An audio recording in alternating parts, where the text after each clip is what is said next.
Olá, tudo bem? Que bom você aqui continuando os vídeos de preparação para a Páscoa, de aprofundamento para a Páscoa do Senhor Jesus Cristo. E o objetivo grande deste aprofundamento é a gente ter uma noção um pouco melhor da dimensão do sacrifício que Jesus fez por nós na cruz. A gente sempre fala do Redentor, de Cristo que morreu na cruz para pagar os nossos pecados, mas às vezes a gente não consegue entender o porquê que teve que ser assim, né? O porquê que era necessário que Jesus morresse na cruz. Ou a gente acaba não tendo nem noção da dimensão salvífica do sacrifício de Jesus. E por não ter noção do que está acontecendo ali, a gente acaba não valorizando e acaba sendo apenas mais uma figura litúrgica e a gente acaba assistindo aquilo como se fosse apenas um teatro. E eu convido vocês a acompanhar nos próximos vídeos essa reflexão um pouco mais profunda para a gente poder entender a profundidade e todo o amor que Jesus teve pela gente, por mim, por você, para realizar aquele ato salvífico. Quando a gente fala de sacrifício, para a gente é uma ideia muito estranha, muito distante. A gente enxerga o sacrifício como uma coisa ruim.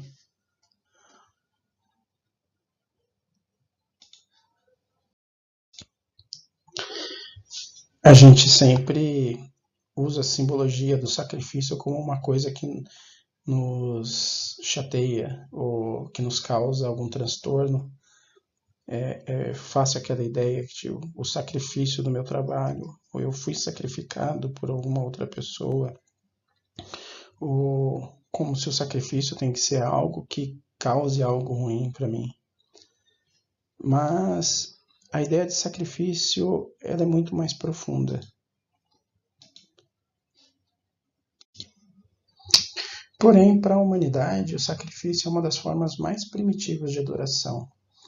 Existem relatos históricos da época das grandes descobertas marítimas, que quando os europeus, principalmente os portugueses e os espanhóis, eles chegavam em regiões remotas, que eles tinham contato com as aldeias indígenas, com o povo nativo, nas diversas religiões que eles cultuavam, a presença do sacrifício era algo constante.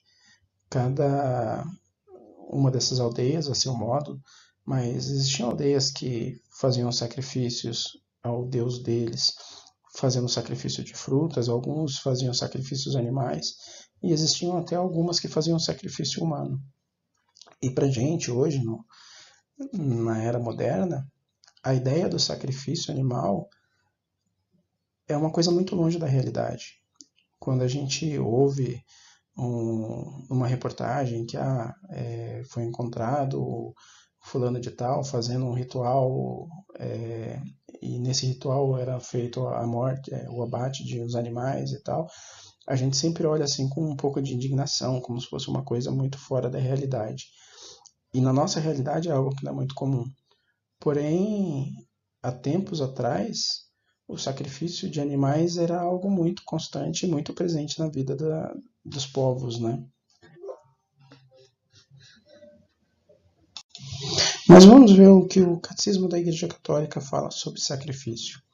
No parágrafo 901, ele diz que, em virtude da sua consagração a Cristo e da unção do Espírito Santo, os leigos recebem a vocação admirável e os meios que permitem ao Espírito produzir neles frutos cada vez mais abundantes.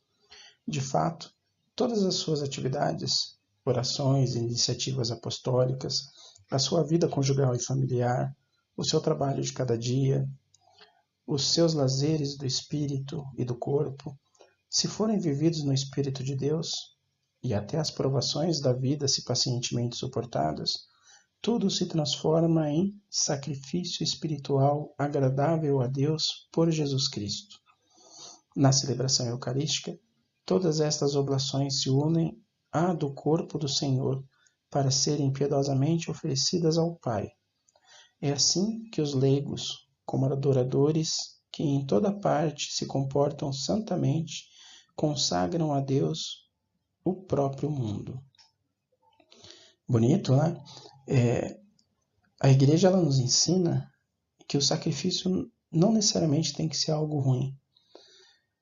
Até os nossos amores, as nossas conquistas, as alegrias que nós temos, tudo isso pode ser oferecido a Deus se a gente viver esses momentos no Espírito de Deus. As nossas dificuldades, os nossos trabalhos, até as doenças que nós sofremos, se a gente viver todos esses momentos no Espírito de Deus, a gente pode oferecer em sacrifício. Então, quando a gente vai à missa, quando o padre consagra a hóstia em corpo do Senhor, o vinho em sangue do nosso Senhor, a gente pode oferecer, junto ao corpo e o sangue de Cristo, os nossos sacrifícios que nós levamos. E esses sacrifícios são oferecidos a Deus.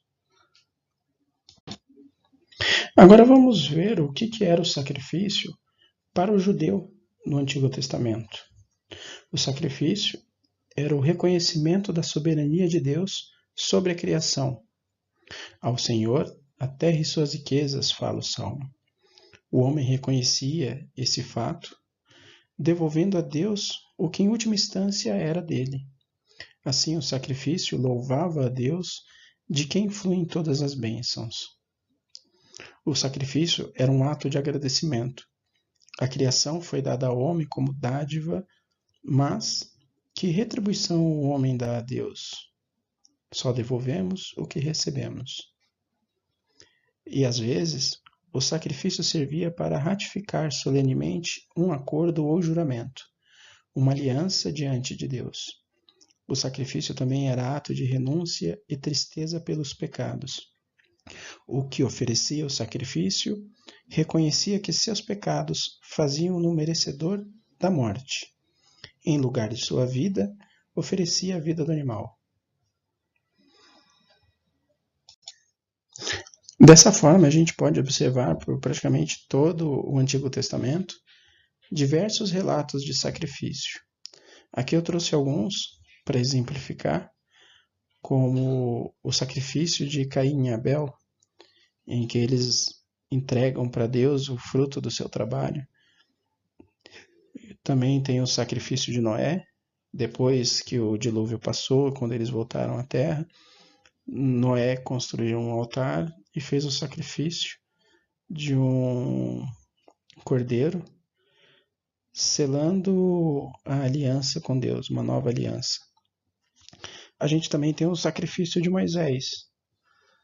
Nesse episódio, depois de descer o Monte Sinai, com as tábuas da lei, ele encontra o povo adorando um novilho de ouro.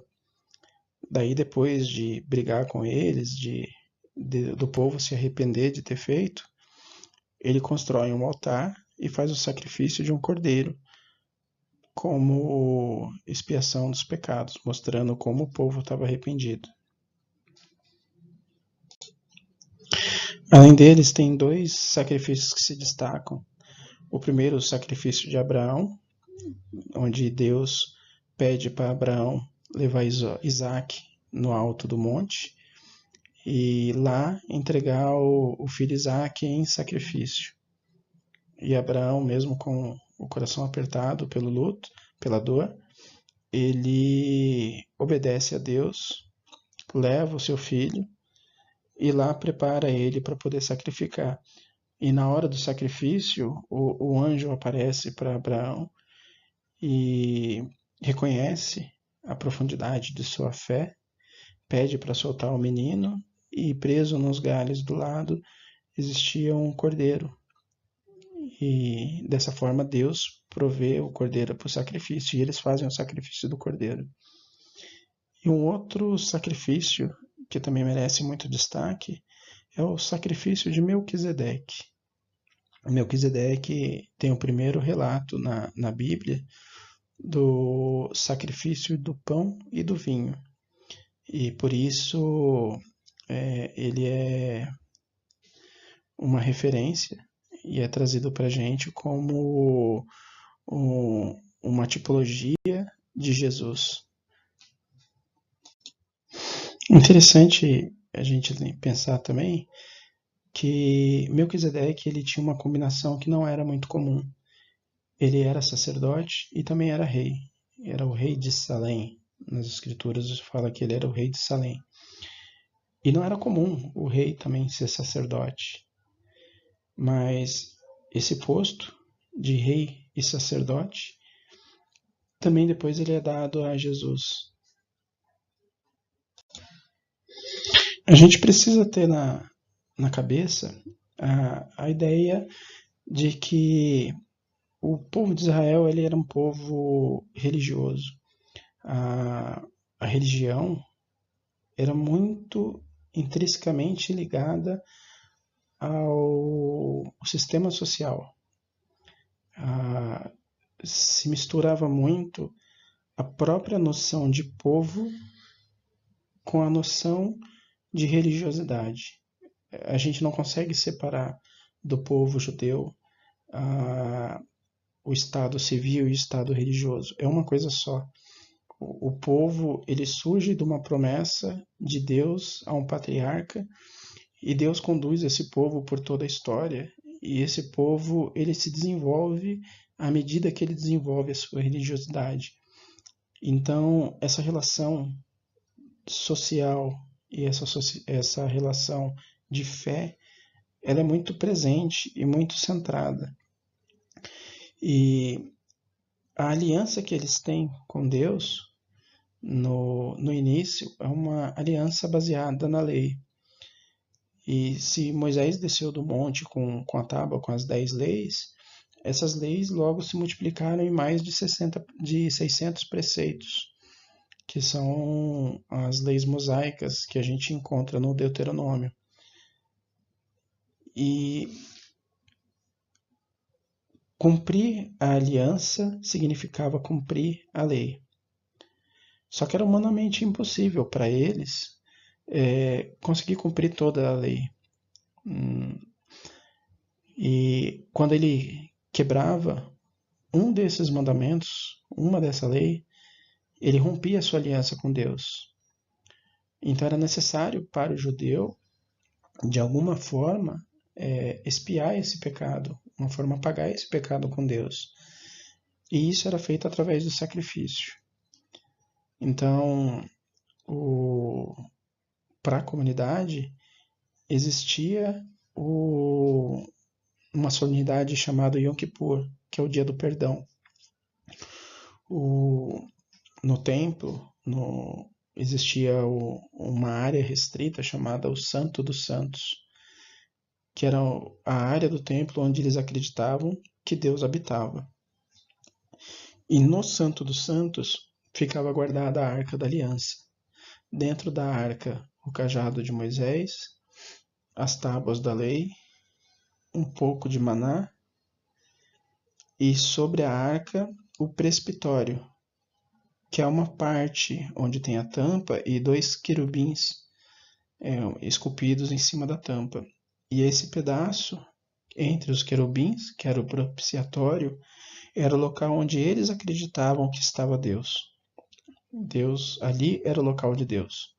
Então, uma vez por ano, o sumo sacerdote podia entrar no Santo dos Santos de forma rápida e aspergir no presbitório o sangue da oferta do sacrifício. Eles acreditavam que quando eles aspergiam o sangue sobre o presbitório, havia, de alguma forma, o perdão dos pecados deles. Dentro daquela ideia que se eu tenho um, um recipiente com água limpa e eu coloco um pouco de água suja dentro desse recipiente, eu acabo sujando toda a água. E o sangue que eles aspergiam do animal era o sangue impuro, porque era o sangue que representava o pecado, era o sangue que representava a miséria do povo. Só que esse sangue impuro em contato com a grandeza de Deus, para eles era o mesmo efeito de que você jogar um copo de água suja no oceano. Por mais que a água suja possa contaminar, ele é tão pouco, mas tão pouco, perto da imensidão do oceano, que ele acaba desaparecendo essa sujeira e o oceano continua limpo.